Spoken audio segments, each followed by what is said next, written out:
The truth has to be told the way it is, simply the truth. And I recall in the National Assembly, when we as the opposition were branded that we were too violent, because 22 sections of the security laws were trying to be sneaked in on some anonymous bill. And if Kenyans will recall, and we had to shout at the highest voices, the highest pitch that our voice could be able to shout. Why? Because we wanted to safeguard the values of this constitution. And I want to thank KNCHR, because through them we were able to go to court, and the constitutional courts actually were on our side and said that yes, these clauses that were forced down the throats of Kenyans were unconstitutional. We know that this country is under war. We know that we are fighting against terrorists. But you can never be able to try and silence the good in society. You know, and the worst part, that when you try and shut down, and you try and close the mouths of both the media, you try and shut down and close the mouths of human rights organizations at a time when there is no time in the history of this country that we've had more cases of purported extrajudicial killings than this regime. And then on top of it, you try and mull and you try and make sure that the groups and organizations that are behind the voices of the voiceless are the ones that are going to be shut down. Haki Africa was shut down, and I don't know if a letter, Muhuri was shut down. I don't know if we had any letters of apologies. I've never seen, I've never heard that a letter of apology was actually given and told that, you know, we either did it by mistake or by error, but nothing at all came out. And when every one of us is going to keep quiet, when each and every one of us is going to keep quiet, every single one of us is going to be handpicked as a threat to the system and as a threat to the regime, and every single one of us eventually will go missing, and there'll be no one left to talk for the other. And that is the way it is. It is the truth of how things are. And you know, many times I've been told that whatever I speak has been very, very critical on the police. But I pride myself. And I pride myself on behalf of the people of Mvita constituency who elected me, that today, before Parliament, there is the National Police Amendment Bill. And that bill was written by myself, it was engineered by myself, with the thoughts of the good police officers.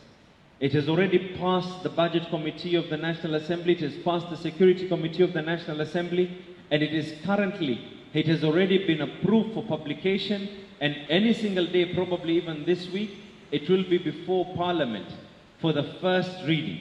And what does that bill say? That the police officers, the good police officers, who are going to be out there and they're fighting terror in the right way, they're fighting crime in the right way. If anything happens to that police officer, if he loses his leg, if he loses his limb, if he loses his finger, if he loses his life, then we know that he has people that are dependent on him, and those people are going to be catered for.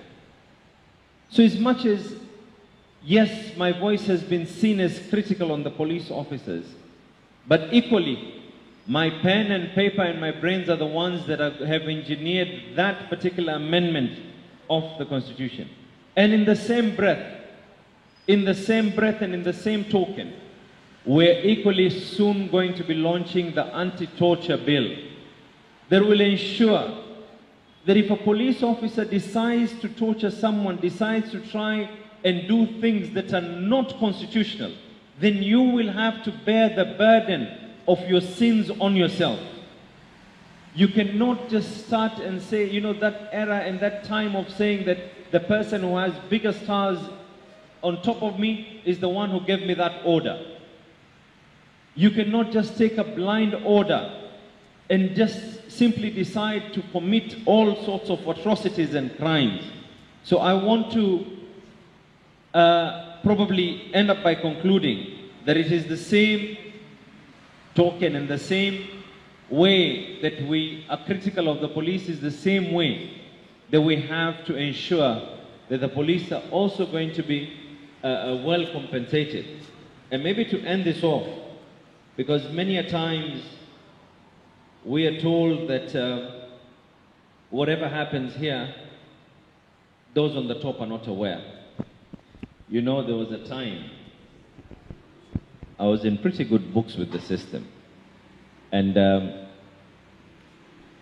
you know, you have to measure whether you want to be in good books or you want the people to be in good books. And I recall I once received a phone call from His Excellency the President, and this was very late at night, I think at about 9:30 at night. And I received a phone call and he says, I'd like to take a walk with you on the streets of your constituency. And I said, Your Excellency, it's 9:30 at night. He said, that's not a problem, let's go. And I was driving myself and I drove all the way to State House, and when I got there I said, I don't have a driver. I was put into one of the cars and I was told, lead the way. And when we got to Old Town area, and this is why, you know, when someone tells me that the people on the top do not know what is happening, that is a lie. And you can take that to the bank. That is a lie, because I was there, I am witness that everyone knows what is going on. And when we got to the streets, they were totally empty. Literally, totally empty. The only thing that was out on the streets were cats. And I'm glad that when I was asked what is happening, I said, these people are not even afraid of gangsters or criminals. The public is afraid of the police.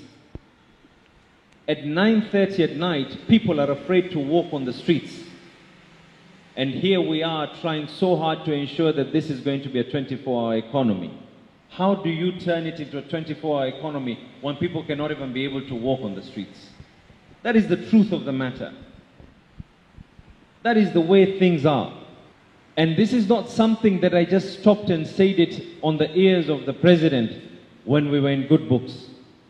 But because of saying it on public forums, and because of raising these matters in Parliament, it has probably branded me as someone, nowadays I don't receive any phone calls, so it has probably branded me as a not very, very nice person. But that is the truth, that is the way it is. When we had the arrests at Masjid Musa, and this is the reason why I am fully endorsing and I am actually emphasizing on the need for people to be able to come out and talk on these matters. When we were able to do this and I raised this matter in Parliament, and Parliament gave me a go-ahead to form a commission of parliamentarians that we were going to get people's voices, the public did not come out because of the fear of the police. We set up a line and we said, anyone with any evidence, please do come forward. And they were afraid and they did not come out. But this is a chance that has been able to be revived. This is a chance that we need to ensure that it is going to be taken and taken care of well. And sometimes what you do ends up making you be seen and be castigated as the bad person. And I've always said this, the hundreds of people who were arrested at the mosque, they were released on bonds of 2,000, 3,000 shillings. The other day they were looking for a certain individual, one individual, and the police rounded up almost 300 people. And let me tell you, this is free psychological lessons to the police. When you round up well-abled men and young boys who can be able to grow this country, and you round every single person up, and you tell them that they're all criminals, and the next day, all they have to do is part in the high courts with 3,000 or 4,000 shillings, you're not making situations better, you are making situations worse. You can never fight an ideological war using a bullet and force. It is impossible. This has been tried and tested worldwide. And I do not understand, that honest and that capacity of thinking for those people who make these decisions. I just simply cannot comprehend what it is that they are after, if not more bloodshed and chaos in this country. And I need to part. I get a bit sentimental, but these are the kind of things that have probably made me separate myself from a system that has simply refused to listen to the voices of the people, and a system that has simply refused to understand that the sovereign power of the Republic of Kenya belongs to the people of this country. And Kenyans need to take ownership of this country.